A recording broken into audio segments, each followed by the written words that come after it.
एक लकड़हारा था। एक टाइम का भोजन अगर नसीब हो जाता था तो दूसरे टाइम का भरोसा नहीं रहता था। कभी भोजन भरपेट किया नहीं था। हर रोज लकड़ी काटता था। जितनी लकड़ी कटती थी उसी लकड़ी के बदौलत उसका खाना पीना चल रहा होता था। बच्चे भी, भूख उनको भी लगती थी, परेशानी बहुत होती थी।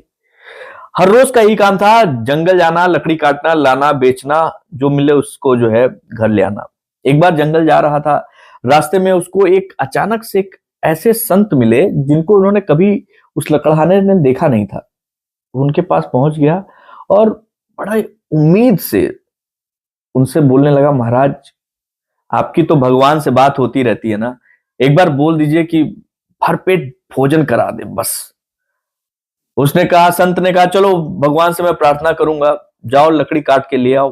वो गया लकड़ी काटने, लकड़ी काट के वापस लौटा। फिर रास्ते में वो वापस मिल गया। उन्होंने पूछा, भगवान बात की आपने भगवान से? कहा, हाँ भगवान से बात हुई है भैया। भगवान ने कहा है कि बेटा आपके पास सिर्फ आपकी जिंदगी में 5 बोरी अनाज है। वो 5 बोरी आज ही ले लो या 5 बोरी जिंदगी भर खाते रहो, या आपके ऊपर है।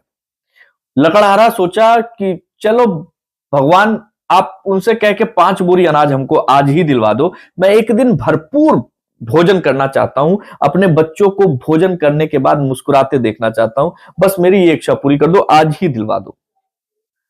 संत ने कहा, ठीक है।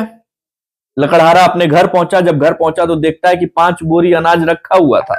वो पहुंचता है, 5 बोरी अनाज देखता है, तुरंत हाड़ी बदेली चढ़ती है, 5 बोरी अनाज पूरा का पूरा बना देता है। खुद भी खाता है, बच्चों को भी खिलाता है, और पूरे गांव अगल बगल जितने भी उसको जरूरतमंद लोग मिले, गाय भैंस जो भी, जिसको भी लगा कि हाँ ये आदमी बहुत भूखा है या इसको खाना चाहिए, सबको खिलाता है। खिला दिया। रात को सोता है ये सोच के कि बस प्रभु, आज तो आपने हमारी जिंदगी भर का खाना हमें दे दिया, अब तो कल से मिलना नहीं है। आपका भजन करेंगे, सोते हैं, कल सुबह होगी नहीं होगी पता नहीं। लेकिन कल सुबह होती है, दोबारा उसके घर में उतना ही भोजन, 5 बोरी। फिर तीसरे दिन 5 बोरी, चौथे दिन 5 बोरी।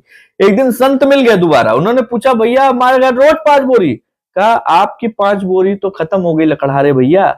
ये वो 5 बोरियां हैं जो जरूरतमंदों को आप खिलाते हैं ना, उनके हिस्से की ये 5-5 बोरियां हैं जो आपके पास आती हैं, जो आपने अपने हिस्से का उनको खिलाया था। भगवान ने उनके हिस्से का आपको दिया है जिससे आप उनको खिला सके।